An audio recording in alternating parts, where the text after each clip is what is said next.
Great Expectations, by Charles Dickens. Chapter 24. After 2 or 3 days, when I had established myself in my room, and had gone backwards and forwards to London several times, and had ordered all I wanted of my tradesmen, Mr. Pocket and I had a long talk together. He knew more of my intended career than I knew myself, for he referred to his having been told by Mr. Jaggers that I was not designed for any profession, and that I should be well enough educated for my destiny if I could hold my own with the average of young men in prosperous circumstances. I acquiesced, of course, knowing nothing to the contrary. He advised my attending certain places in London for the acquisition of such mere rudiments as I wanted, and my investing him with the functions of explainer and director of all my studies. He hoped that with intelligent assistance I should meet with little to discourage me, and should soon be able to dispense with any aid but his. Through his way of saying this, and much more to similar purpose, he placed himself on confidential terms with me in an admirable manner, and I may state at once that he was also so zealous and honourable in fulfilling his compact with me, that he made me zealous and honourable in fulfilling mine with him. If he had shown indifference as a master, I have no doubt I should have returned the compliment as a pupil. He gave me no such excuse, and each of us did the other justice. Nor did I ever regard him as having anything ludicrous about him, or anything but what was serious, honest, and good, in his tutor communication with me. When these points were settled, and so far carried out as that I had begun to work in earnest, it occurred to me that if I could retain my bedroom in Barnard's Inn, my life would be agreeably varied, while my manners would be none the worse for Herbert's society. Mr. Pocket did not object to this arrangement, but urged that before any step could possibly be taken in it, it must be submitted to my guardian. I felt that this delicacy arose out of the consideration that the plan would save Herbert some expense, so I went off to Little Britain and imparted my wish to Mr. Jaggers. "If I could buy the furniture now hired for me," said I, "and 1 or 2 other little things, I should be quite at home there." "Go it," said Mr. Jaggers, with a short laugh. "I told you you'd get on. Well, how much do you want?" I said I didn't know how much. "Come," retorted Mr. Jaggers. "How much? £50?" "Oh, not nearly so much." £5? said Mr. Jaggers. This was such a great fall that I said in discomfiture, "Oh, more than that." "More than that, eh?" retorted Mr. Jaggers, lying in wait for me, with his hands in his pockets, his head on one side, and his eyes on the wall behind me. "How much more?"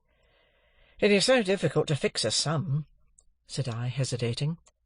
"Come," said Mr. Jaggers, "let's get at it. 2 × 5, will that do? 3 × 5, will that do? 4 × 5, will that do?" I said I thought that would do handsomely. "4 × 5 will do handsomely, will it?" said Mr. Jaggers, knitting his brows. "Now, what do you make of 4 × 5? "What do I make of it?" "Ah!" said Mr. Jaggers. "How much?" "I suppose you make it £20, said I, smiling. "Never mind what I make it, my friend," observed Mr. Jaggers, with a knowing and contradictory toss of his head. "I want to know what you make it." £20, of course."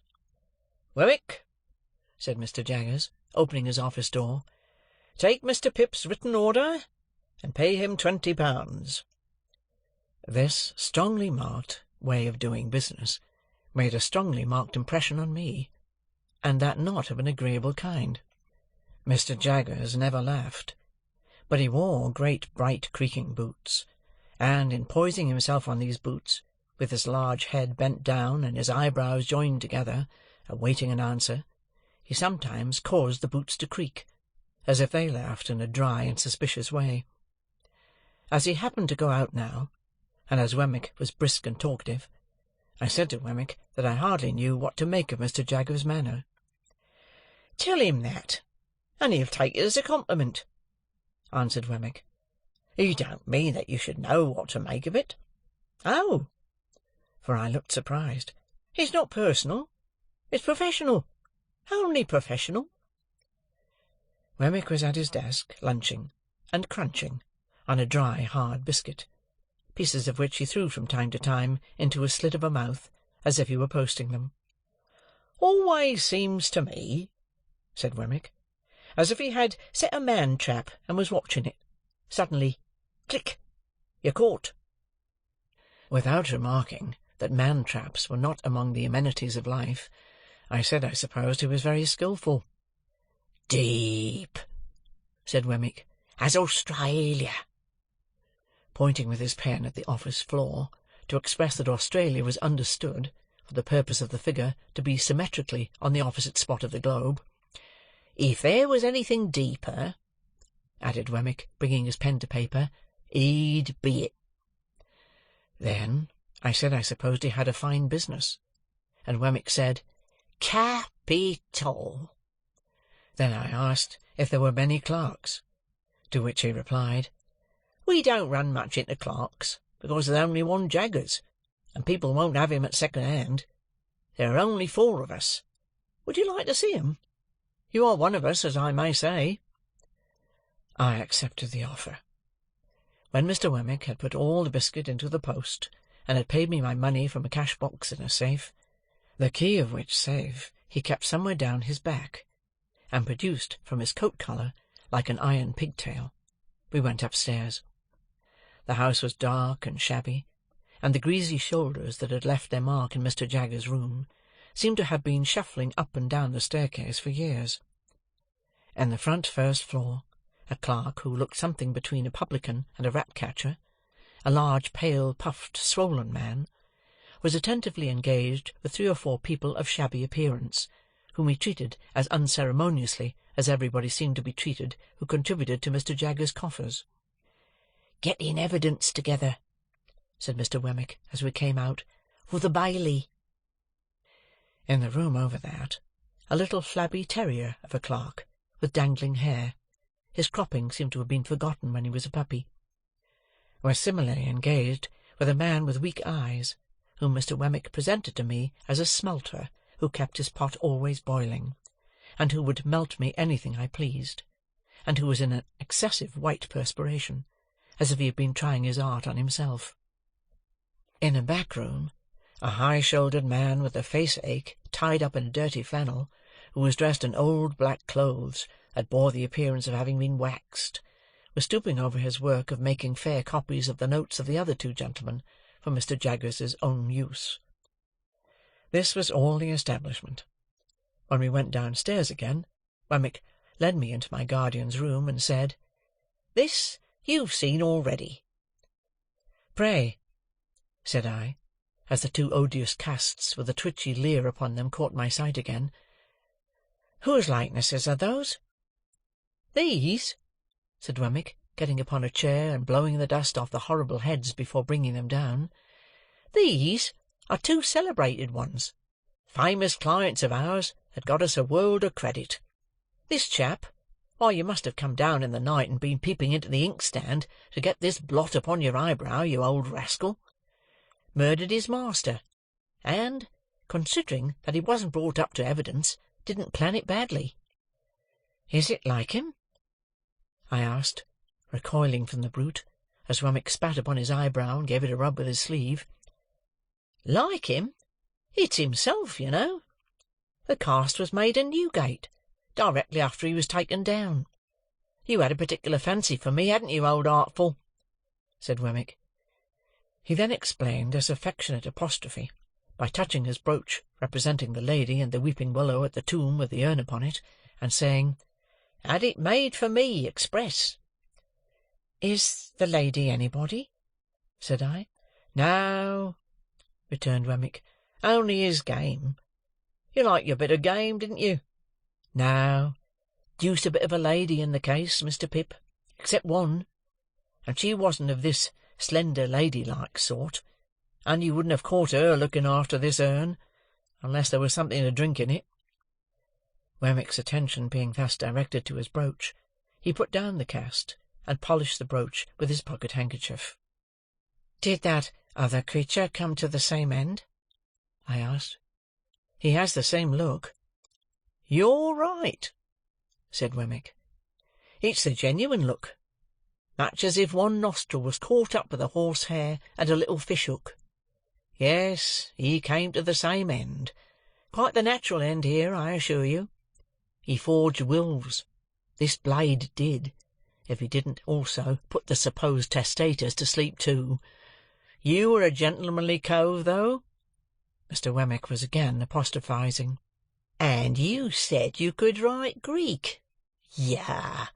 Bountiful! What a liar you were! I never met such a liar as you." Before putting his late friend on his shelf again, Wemmick touched the largest of his mourning rings, and said, "Sent out to buy it for me, only the day before." While he was putting up the other cast, and coming down from the chair, the thought crossed my mind that all his personal jewellery was derived from like sources. As he had shown no diffidence on the subject, I ventured on the liberty of asking him the question, when he stood before me, dusting his hands.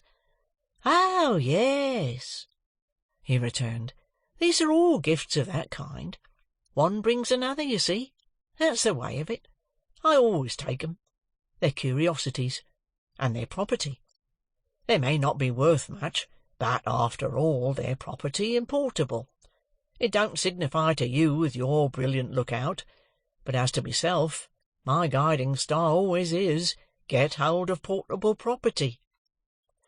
When I had rendered homage to this light, he went on to say in a friendly manner, "If at any odd time, when you've nothing better to do, you wouldn't mind coming over to see me at Walworth, I could offer you a bed, and I should consider it an honour. I have not much to show you, but such 2 or 3 curiosities as I have got you might like to look over, and I am fond of a bit of garden and a summer-house." I said I should be delighted to accept his hospitality. "Thank'ee," said he. "Then we'll consider that it's to come off, when convenient to you. Have you dined with Mr. Jaggers yet?" "Not yet." "Well," said Wemmick, "he'll give you wine, and good wine. I'll give you punch, and not bad punch. And now I'll tell you something. When you go to dine with Mr. Jaggers, look at his housekeeper." "Shall I see something very uncommon?" "Well," said Wemmick, "you'll see a wild beast tamed. Not so very uncommon, you'll tell me.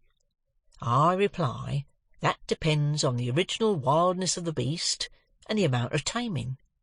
It won't lower your opinion of Mr. Jaggers's powers. Keep your eye on it." I told him I would do so, with all the interest and curiosity that his preparation awakened. As I was taking my departure, he asked me if I would like to devote 5 minutes to seeing Mr. Jaggers at it. For several reasons, and not least because I didn't clearly know what Mr. Jaggers would be found to be at, I replied in the affirmative. We dived into the city, and came up in a crowded police court, where a blood relation, in the murderous sense, of the deceased, with the fanciful taste in brooches, was standing at the bar, uncomfortably chewing something, while my guardian had a woman under examination, or cross-examination, I don't know which, and was striking her, and the bench, and everybody present, with awe. If anybody, of whatsoever degree, said a word that he didn't approve of, he instantly required to have it taken down. If anybody wouldn't make an admission, he said, "I'll have it out of you." And if anybody made an admission, he said, "Now I have got you." The magistrates shivered under a single bite of his finger. Thieves and thief-takers hung in dread rapture on his words, and shrank when a hair of his eyebrows turned in their direction. Which side he was on, I couldn't make out, for he seemed to me to be grinding the whole place in a mill. I only know that when I stole out on tiptoe, he was not on the side of the bench, for he was making the legs of the old gentleman who presided quite convulsive under the table by his denunciations of his conduct as a representative of British law and justice in that chair that day. Chapter 24